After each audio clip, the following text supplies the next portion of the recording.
Hello my cutie pies, a very warm welcome to all of you. आज मैं हाजिर हुई हूँ आपके लिए बनाने एक ऐसा समर कूलर जो कि पंजाब की शान है और हम सब की जान है। Yes, I am talking about ठंडी ठंडी लस्सी। ठंडी ठंडी लस्सी किसको इस गर्मी के मौसम में अच्छी नहीं लगती है। हमारे बड़े बूढ़े बिल्कुल ठीक कहते हैं, अ glass of lassi a day keeps the गर्मी अवे।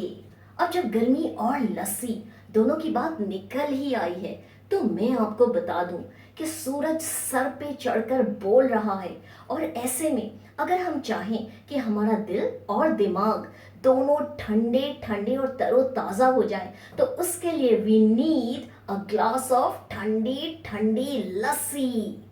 फॉर मेकिंग लस्सी मुझे ज़्यादा चीज़ों की ज़रूरत नहीं है। I need only 3 things, curd यानी दही, शुगर एंड दूध। मिल्क इज़ ऑप्शनल, अगर आप चाहें तो ऐड करें और नहीं चाहें तो आप उसकी जगह वाटर ऐड कर सकते हैं। So very quickly I am going to show you how to make ठंडी ठंडी लस्सी।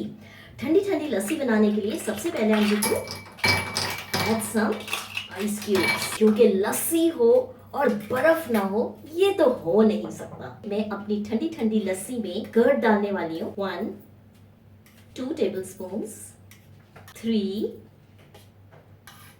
4 and 5 and the last one is 6th one।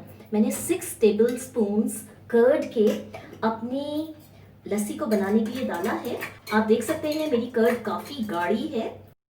मैं इसके अंदर थोड़ा सा दूध भी डालने वाली हूँ। अगर आप चाहें तो you can add water instead of milk. और इसको मैं बर्फ के साथ मिक्स करने वाली हूँ। Now I am going to add sugar to it. 1 tablespoon and 2 tablespoons. ये मैंने पाउडर्ड शुगर कर रखी है, आप भी इसको मिक्सी में पाउडर कर सकते हैं। You can add sugar as per your taste. And I am going to mix everything. Lassi बनाने के लिए हम बिल्कुल ताज़ी दही यूज़ करेंगे। अब मेरी कर्ड, बर्फ और चीनी मिक्स हो चुकी है और आप देख सकते हैं कि ये काफ़ी गाढ़ी है। ठंडी ठंडी लस्सी घर पर ज़रूर बनाएं, ट्राई करें और कमेंट बॉक्स में ज़रूर लिखें कि आपको कैसी लगी। मेरा चैनल सब्सक्राइब करना ना भूलें। Love you all, stay happy, stay blessed, bye bye.